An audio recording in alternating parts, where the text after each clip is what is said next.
Welcome to the ANEW Insight Podcast, empowering and inspiring your journey to optimal health.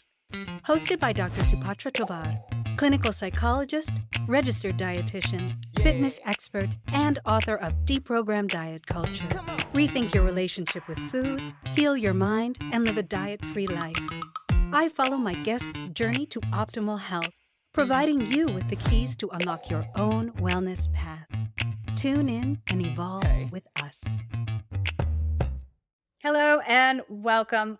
I am thrilled and honored to have esteemed psychiatrist and neuroscientist Dr. Helen Lavretsky with us today. Dr. Helen, thank you so much for joining me today. Thank you for inviting me, and good to be with you today. Good to be with you too. I saw Dr. Helen's talk on breathwork at the American Psychiatric Association's conference in Los Angeles and was so impressed with her work, her dedication, and her interest in breathwork. I've always had an interest in breathwork and incorporate it with my clients to help with their mental health. So I just really wanted to get Dr. Helen on here so I could investigate breathwork further. Before we start, though, I'm going to read a little bit about Dr. Helen, and then we'll get right into our questions. Dr. Helen Lavretsky is a psychiatrist and neuroscientist whose lifelong fascination with healing the whole person was sparked during her early medical training, where she observed the powerful intersection between emotional resilience and physical well-being. As director of the Integrative Psychiatry program at UCLA and a professor in the Department of Psychiatry, she has dedicated her career to exploring how ancient mind-body practices like breathwork can transform brain function, reverse biological aging, and support trauma recovery. Her research combines clinical neuroscience with Eastern wisdom, using tools like fMRI, genomics, and heart rate variability to uncover how conscious breathing shapes emotional regulation and enhances mental health. Through her work, Dr. Lavretsky is helping redefine what true healing means in psychiatry. Dr. Helen, welcome. Thank you. Yes. I'm kind introduction as well. Well, you are amazing, and I was really impressed with your talk on breathwork. So I'd love to dive in. I really love to explore inspiration, and you have had an amazing career in psychiatry and neuroscience. Just tell us what initially inspired you to explore breathwork as a clinical tool for healing trauma and improving mental health.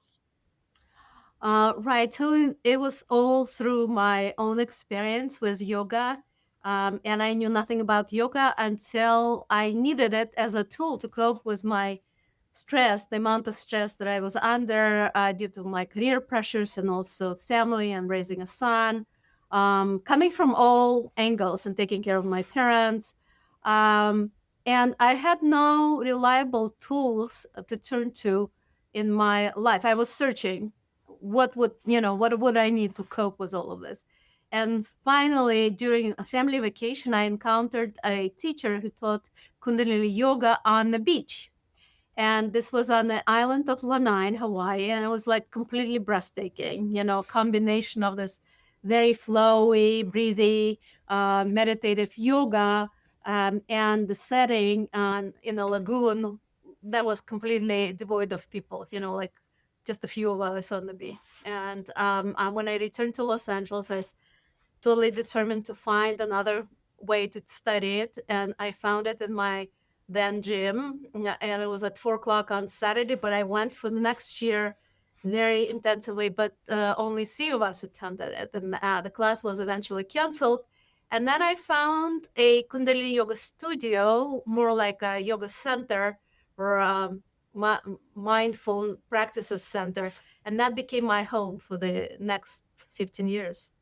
And that's where I gained my knowledge, a lot of my knowledge and interest, and I noticed really profound changes in myself, in my immune system and my stress regulation, how I deal with stress. And I said, we need to study this. It's such a powerful tool. And the first study I did, was very shortly after I dedicated myself to the study of yoga. And then a man who I met during yoga teacher training actually sponsored the first study in dementia caregivers. This was like a match made in heaven, literally. Oh, I love that. And, I can completely relate. When I was starting my graduate studies, I got so stressed out and knew I just needed to do something to manage stress. So for me, it was meditation. I'd already been a regular practicer of Pilates, which is very similar in certain ways to yoga.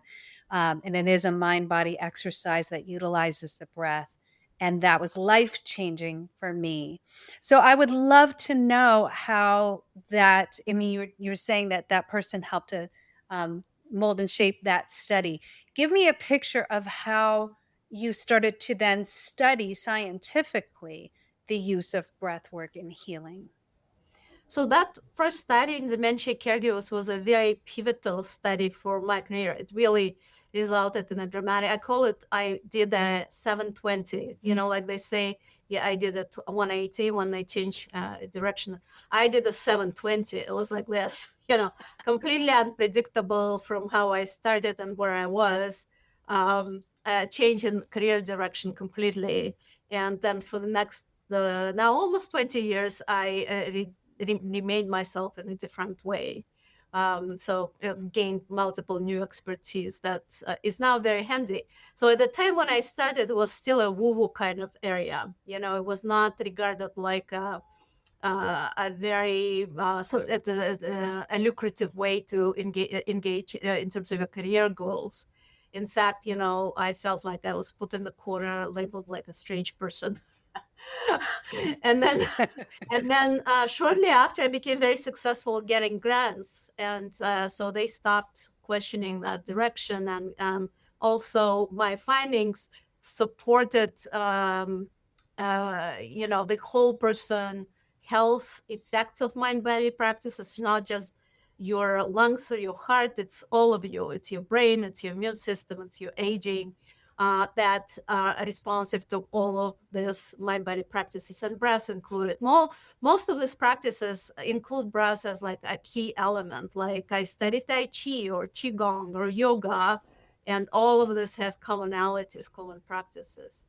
So give us a picture. You have a kind of a wide breadth of research, but the research shows that breath work affects not only stress and mood, but neuroplasticity and even gene expression. Can you explain as simply as possible? I know that this is neuropsychology, but can you explain how something as simple as breathing can have such deep biological effects? Right. So this is the best tool a human has in our possession in order to regulate our response to the environment. It's harder for us to immediately regulate, let's say, heart rhythm, but with our control of breathing muscles, we can control the rate of breath, the depth of breath, the flow, put our attention, concentrate as a meditative focus on the breathing, and that changes tone of the autonomic nervous system, parasympathetic versus sympathetic, because all of us are running on empty batteries, being stressed out all the time. And with the climate change and all the mass disasters that are happening around the world, we're constantly stressed. We don't have time to kind of recoup our system. And so at this point, people are searching for tools, easy tools to use for regulation of their emotions and stress, and boosting their resilience. So breath is like the easiest tool everybody has. It's free, doesn't require prescription, not going to the doctors. Once you learn pranayama or a way to breathe, or pick 3 to 5 tools in your breathing or otherwise basket of tools how to cope with life, you're well set with kind of determining your own destiny. Instead of being reactive to whatever is going on, you could take a breath, step back, assess the situation, and make a conscious decision instead of a knee-jerk reaction, being reactive to whatever is going on around you. Absolutely. And this is something that I teach my clients as well. Can you explain how controlled timed breathing, which it really is, activates the parasympathetic nervous system. What is the mechanism that turns the parasympathetic nervous system on and the sympathetic nervous system off? Right. It's the calming effect of slow, conscious, controlled pace breathing. And it's been determined by numerous studies that a breath, 4 to 6 breaths per minute, which is gets you into this coherent state at which your blood pressure drops, your heart rate drops, and as a result, you feel calmer.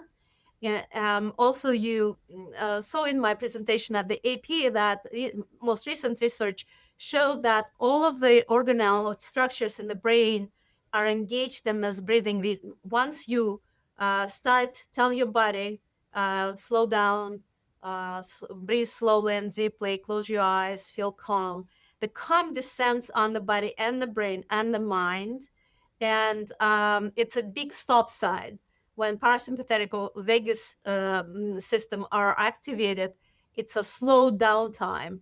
Everything slows down. Your heart rate, your blood pressure drops. So people who are anxious and have this increase in heart rate and blood pressure, the breath is their friend, just to slow it down. And even if you just close your eyes and follow your breath consciously, that automatically slows down the rate of breathing.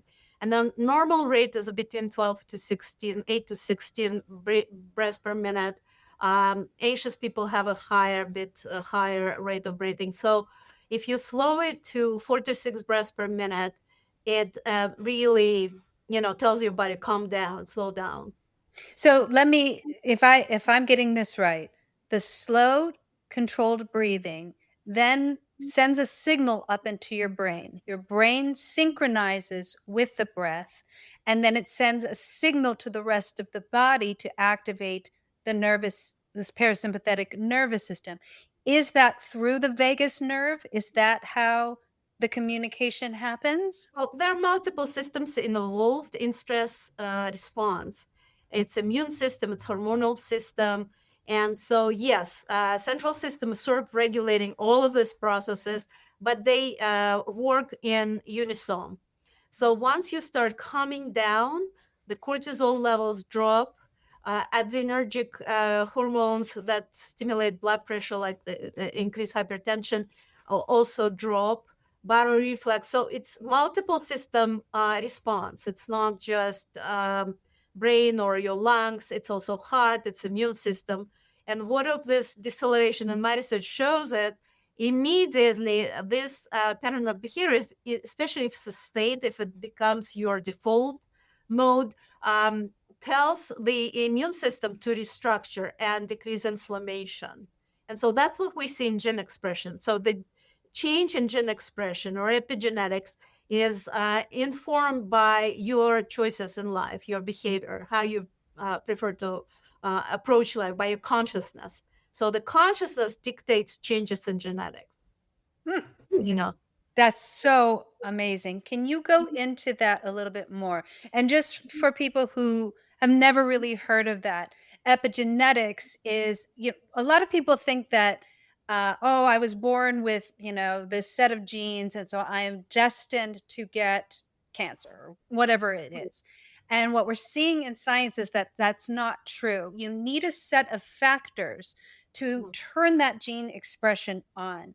And a lot of those factors we're determining are stress, maybe environmental toxins, diet, especially, is one of them. That's my area that I always look into. But also, what is our mental state? And if we're constantly in stress, that creates inflammation, and that inflammation might turn on the gene expression. So, breath work itself, if you can explain it just a little bit more simply for our audience, it does what exactly for gene expression? so it's the calm, the response, the effect, the downstream effect of controlling your breath. You're achieving calm. You're choosing to change your immediate reactivity to a calm, conscious response. It's your consciousness that controls your breath, Mhm. because most of our breathing is unconscious. We don't notice it. We're born with the first breath, we're alive, and then we die. It's the last breath that ends our body life. And um, so when we breathe, it's mostly unconscious mechanisms that are dictated by the centers in the brainstem, and one of them is called pre complex.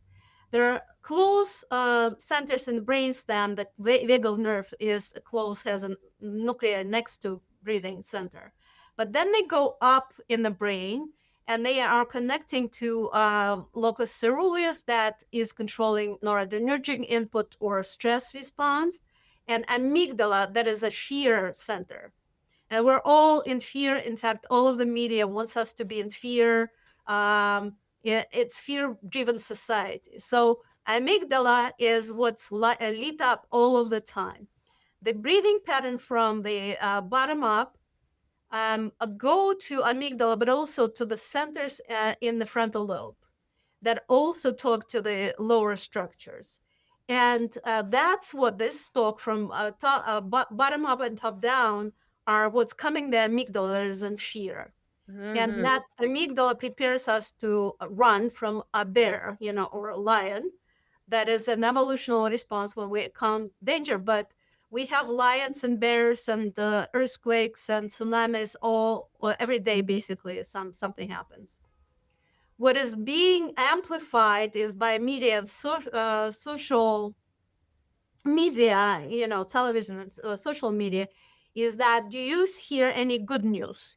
Do you have news No. for good news? It's all bad news. Mhm. And so our amygdala is very, very tired, and it influences reticular formation again in the brainstem. That because of it, we don't sleep well. Sleep is another factor, important lifestyle factor that comes down the system.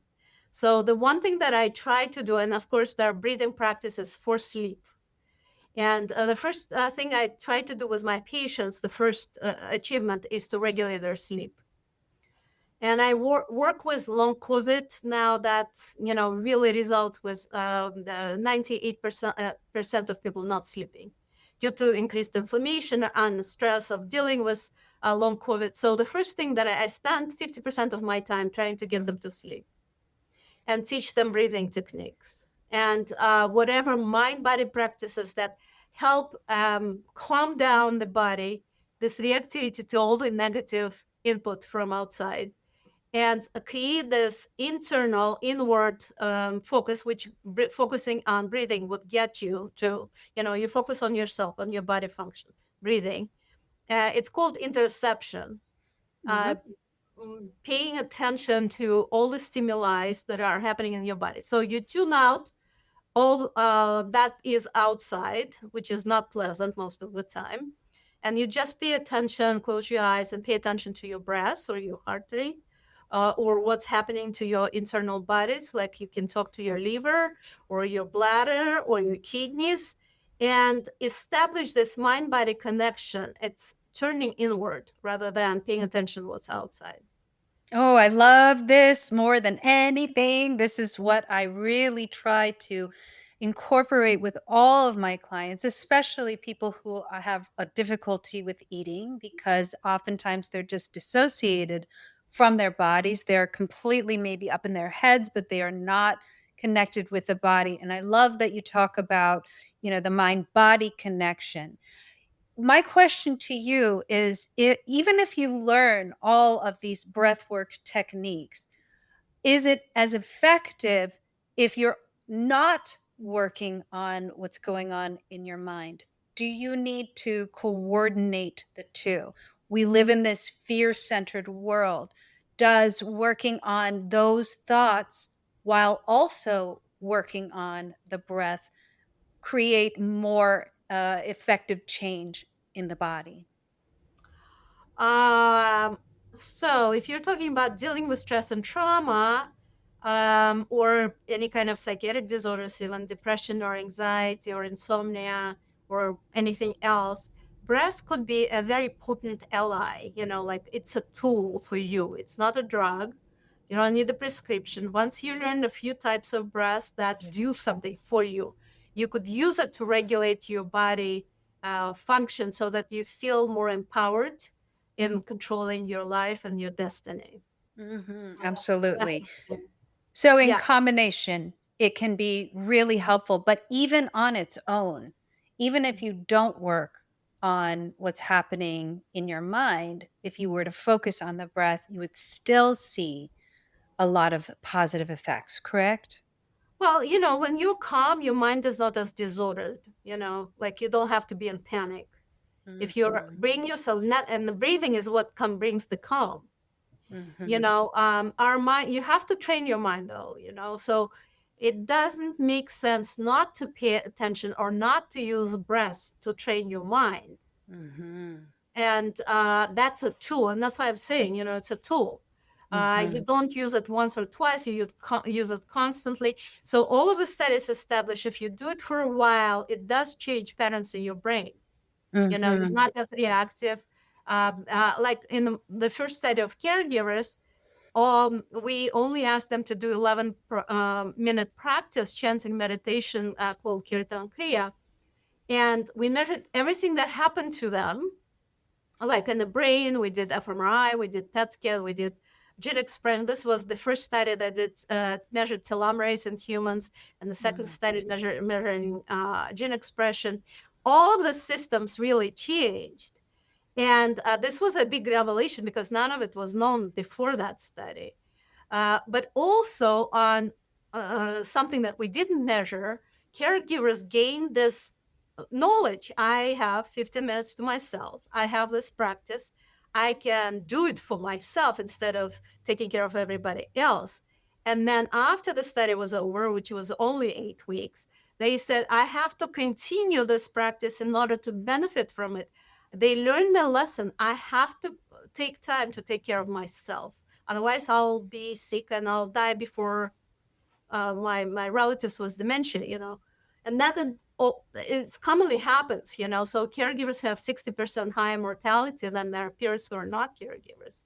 Their cardiovascular disease and cancer rates are much higher than their peers who are not. Mhm.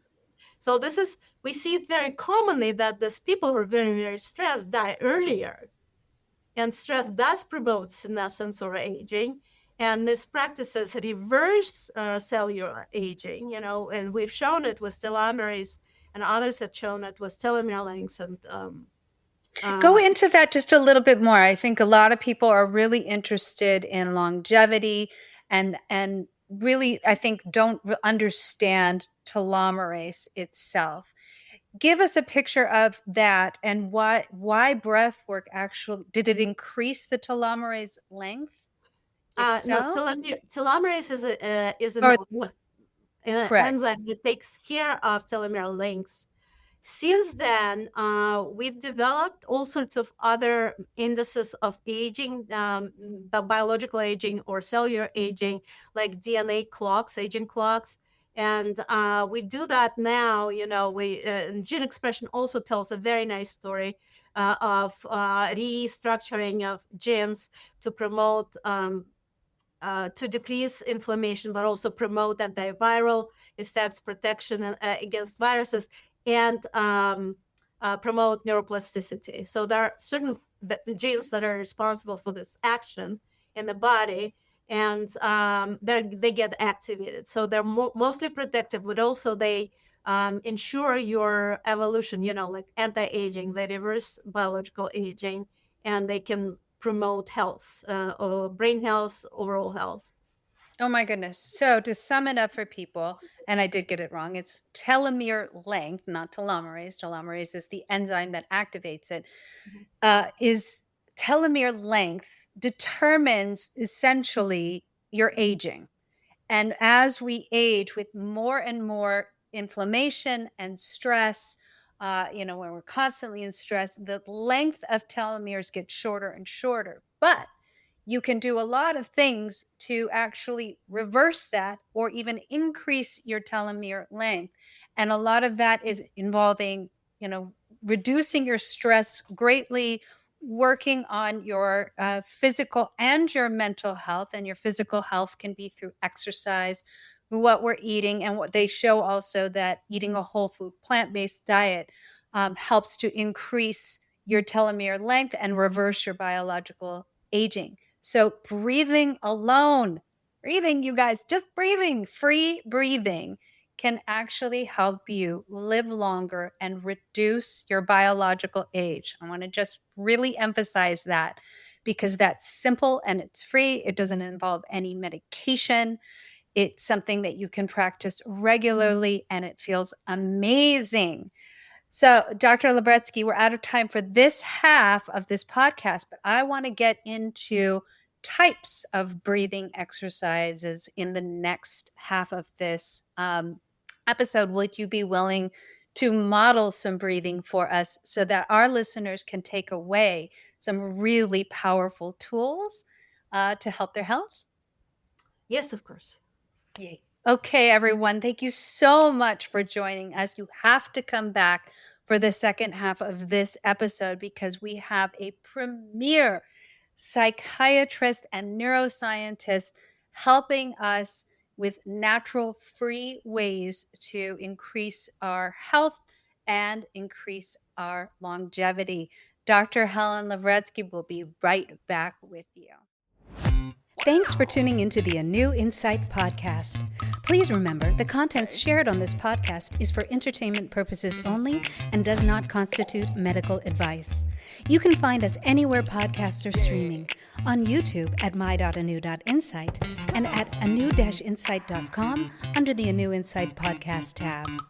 And follow us on our socials at my.anew.insight on Facebook, Instagram, TikTok, and Threads for more updates. Tune in next time and evolve with us.